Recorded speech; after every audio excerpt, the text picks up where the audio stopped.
नमो देव्यै महादेव्यै शिवायै सततं नमः। नमो प्रकृत्यै भद्रायै अन्यताः प्रणताश्मताम्। ॐ नमो भगवते वासुदेवाय नमः। ॐ नमो भगवते वासुदेवाय नमः। ॐ नमो भगवते वासुदेवाय नमः।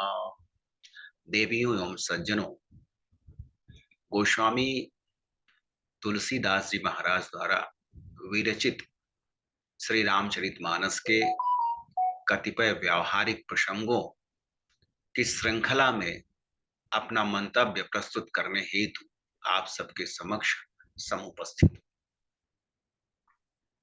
मानस प्रणेता गोस्वामी जी महाराज ने त्रेता युग के महानायक अनंत श्री विभूषित प्रभु श्री राम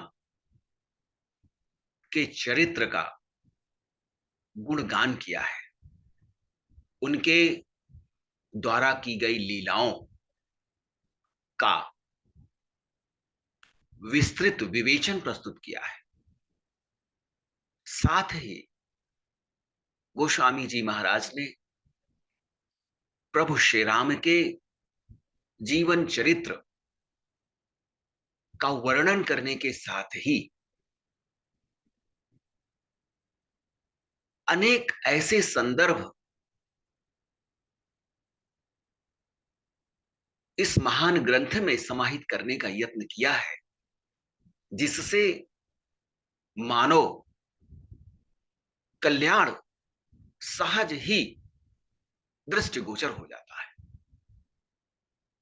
गोस्वामी जी महाराज ने प्रेम की अनंत शक्ति का अत्यंत रोचक एवं बृहद विवेचन किया है। प्रेम ईश्वर का प्रतीक है, प्रेम सत्य है, प्रेम धर्म है और प्रेम संपूर्ण ब्रह्मांड का प्रमुख तत्व है। जीवन के अनेक प्रेरणादायी प्रसंग प्रेम के निर्वहन से स्वतः ही संपन्न हो जाते हैं। महाराज दशरथ सगुण ब्रह्म के उपासक हैं। पुत्र रूप में अवतरित वह परब्रह्म परमेश्वर जो अनादि है, अनंत है, अखंड है, उनके घर पुत्र रूप में प्रकट हो चुके हैं। ऐसे महान विभूति महाराज दशरथ धन्य है। महाराज दशरथ का प्रेम, श्री राम के प्रति प्रेम अतुलनीय है। वे भौतिक रूप में श्री राम को पुत्र मानते हुए भी उन्हें परब्रह्म परमेश्वर का साकार स्वरूप ही स्वीकार करते हैं। वे श्री राम के अभाव में, श्री राम की अनुपस्थिति में अपने जीवन की कल्पना भी नहीं करते। गोस्वामी जी महाराज कहते हैं, भूप धर्म व्रतु सत्य सराहा, जेहि तनु परिहरि प्रेम निबाहा। भूप धर्म व्रतु सत्य सराहा, जेहि तनु परिहरि प्रेम निबाहा। प्रेम सहज नहीं है, सरल नहीं है। प्रेम की सदैव अग्नि परीक्षा होती है। महाराज दशरथ की राम के प्रति प्रेम की परीक्षा हेतु ही राम जी वनवास के लिए अयोध्या से प्रस्थान करते हैं। उधर महाराज दशरथ अपने प्राण त्याग कर प्रेम की परीक्षा में सफल हो जाते हैं। प्रेम के प्रति इतना बड़ा बलिदान महाराज दशरथ जैसे इंद्रिय संयमी ही कर सकते हैं। गोस्वामी जी महाराज ने महाराज दशरथ के प्रेम की पराकाष्ठा को प्रस्तुत किया है। उनका जीवन प्रभु श्री राम के अभाव में, प्रभु श्री राम के सम्मुख न रहने पर व्यर्थ हो जाता है। वह अपने प्राणों का उत्सर्ग कर देते हैं। भगवान राम के वनगमन के उपरांत उनके अनुज भरत जी उन्हें मनाने जाते हैं, उन्हें पुनः अयोध्या वापस लाने जाते हैं। वह आदर्श भाई की भांति अपने अग्रज श्री राम को पुनः अयोध्या वापस लाकर राज सिंहासन पर बैठाने का यत्न करते हैं। भरत जी का त्याग, भरत जी का प्रेम अवर्णनीय है। भगवान श्री राम के प्रति भरत जैसा प्रेम न त्रेता युग में और न ही इस युग में दृष्टिगत होगा। करत दंडवत देखित ही भरत लीन्ह उरलाई, मनहु लखन से भेंट भई, प्रेम न हृदय समाई। भगवान राम वनगमन के उपरांत भरत जी की मनोदशा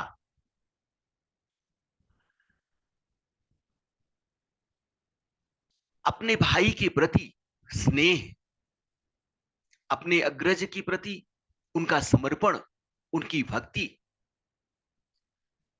गोस्वामी जी ने इसका अत्यंत रोचक और विशद विवेचन किया है। श्रृंगवेरपुर में भरत जी महाराज निषाद राज से भेंट करते हैं, मिलते हैं। निषाद राज को राम का मित्र मानकर भरत जी उन्हें गले से लगा लेते हैं। वह प्रेम ही है, वह अनंत शक्ति प्रेम में ही है, जिसके वशीभूत होकर प्राणी ऊंच नीच, छुआछूत, जात पात इत्यादि अनेकों सामाजिक बुराइयों से अवमुक्त हो जाता है। निषाद राज को प्रभु श्री राम के मित्र बनने का सौभाग्य प्राप्त हुआ। वही निषाद राज जिन्हें लोग अछूत मानकर दूर रहते हैं, सामाजिक सरोकार में जिनकी उपेक्षा होती है, ऐसे निषाद राज को जब प्रभु श्री राम अपना मित्र स्वीकार कर लेते हैं, तब इस ब्रह्मांड में भला ऐसा कौन सा प्राणी होगा जो निषाद राज का तिरस्कार कर सके, निषाद राज की अवमानना कर सके, उनकी अवहेलना कर सके। प्रभु श्री राम के अनुज भरत जी उन्हें हृदयंगम कर लेते हैं, अपने गले से लगा लेते हैं, मानो भरत जी की मुलाकात, भरत जी की भेंट लक्ष्मण से हो गई हो। निषाद राज को गले लगाकर भरत जी भाव विह्वल हो उठते हैं। उनकी आंखों से अश्रुधारा प्रवाहित हो उठती है। अश्रुपूरित नेत्रों से उनके हृदय में आनंद की लहरें उठ रही हैं। वे परमानंद की अनुभूति कर रहे हैं।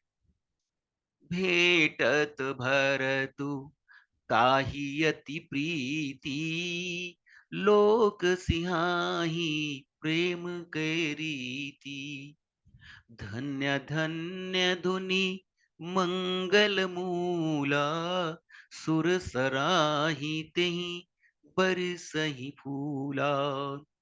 श्रृंगबेरपुर के राजा निषाद राज अपने को दीनहीन मानकर अयोध्या नरेश महाराज दशरथ जी को दूर से ही दंडवत प्रणाम करते हैं। किंतु भरत जी जो प्रभु श्री राम के अनुज हैं, वे निषाद राज को श्री राम का मित्र मानकर दौड़कर उन्हें हृदय से लगा लेते हैं। उनके हृदय में निषाद के प्रति अपार प्रेम उमड़ रहा है, जिसे प्रभु श्री राम जी ने अपना लिया। प्रभु श्री राम के शरणागत जो हो गया, उसका तिरस्कार, उसकी अवहेलना, उसकी अवमानना भला कौन कर सकता है। निषाद राज जैसे दीनहीन को भरत जी के गले लगाने पर सभी उपस्थित जन समुदाय प्रेम की इस अलौकिक रीति की प्रशंसा कर रहे हैं। इस अलौकिक दृश्य को देखकर स्वर्गलोक से देवगण धन्य धन्य कहकर पुष्प वर्षा कर रहे हैं।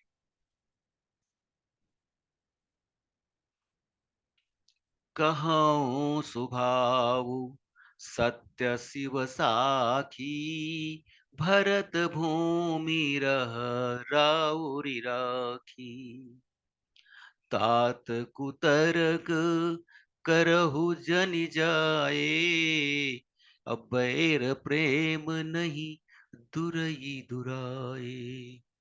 मुनिगण निकट बिहग मृग जाही, बाधक बधिक बिलो की पराही। हित अनहित पशु पक्षी व जाना, मानुष तनु गुण ज्ञान निधाना। महाराज भरत जी अपने अग्रज श्री राम को अयोध्या वापस लाने के लिए चित्रकूट पहुंच चुके हैं। वे प्रभु श्री राम जी के वनगमन हेतु अपने को दोषी मानते हैं। भरत जी का निश्चल निष्कपट प्रेम देखकर राम जी अपने प्रिय अनुज भरत जी से कहते हैं कि हे भरत, मैं भगवान शंकर को साक्षी मानकर स्वभाववश सत्य कहता हूं। इस पृथ्वी को तुमने ही धारण किया है, अर्थात यह पृथ्वी तुम्हारे सत्य और धर्म के बल पर टिकी हुई है। तुम व्यर्थ में अपने को दोष मत दो। बैर और प्रेम छिपाए नहीं छिपते, दोनों का प्रकट होना अटल सत्य है। जिस प्रकार पशु पक्षी मुनियों और संतों को अपना हितैषी मानकर उनके पास बिना किसी भय के चले जाते हैं, तथा हिंसक बहेलियों एवं शिकारियों को देखकर वह भाग जाते हैं, मित्र और शत्रु की पहचान पशु पक्षियों को भी होती है। फिर मनुष्य तो ज्ञान, विवेक और गुणों से परिपूर्ण है, अर्थात प्रेम और शत्रुता की भावना लाख यत्न करने पर भी नहीं छिप सकती। लंकेश रावण प्रभु श्री राम के प्रति शत्रु भाव रखता है। वह माता सीता के अपहरण की योजना लेकर अपने मामा मारीच के पास जाता है। मारीच को भी श्री राम जी की शक्ति एवं सामर्थ्य की पहचान है। वह रावण को राम के ब्रह्म स्वरूप से परिचित कराना चाहता है, किंतु रावण मारीच के परामर्श को अस्वीकार कर देता है। विरोध करने पर रावण के हाथों अपनी मृत्यु की कल्पना करके मारीच रावण की सहायता करना स्वीकार कर लेता है। अर्थात रावण जैसे पापी के हाथों मरने की अपेक्षा राम के हाथों मृत्यु का वर्ण कर अमरत्व की कामना करता है। गोस्वामी जी महाराज ने प्रभु श्री राम के उत्तम चरित्र का जिस प्रकार से गान किया है, उनके गुणों का जिस प्रकार से बखान किया है, वह मानव मात्र के लिए प्रेरणा स्रोत है। जीवन के अनेक समस्याओं का निराकरण श्री रामचरितमानस में निहित है। प्रेम की परिभाषा, शत्रुता की परिभाषा, प्रेम की शक्ति और शत्रुता की पीड़ा, इसका बृहद वर्णन गोस्वामी जी महाराज ने इस महाग्रंथ में किया है। प्रेम की शक्ति से ईश्वर की प्राप्ति सुनिश्चित है। प्रेम से भक्ति का उदय होता है, भक्ति से समर्पण का उदय होता है और समर्पण से ईश्वर की प्राप्ति, ईश्वर से सरोकार सुनिश्चित हो जाता है। अतः प्राणी इस जगत में परमपिता परमेश्वर के प्रति निष्ठा भाव रखते हुए सहज भाव से जीवन यापन करता हुआ उनके प्रति भक्ति और समर्पण का भाव रखे तो उसके जीवन की अनेकों बाधाओं का, अनेकों कठिनाइयों का, अनेकों समस्याओं का स्वतः ही निराकरण प्राप्त हो जाएगा।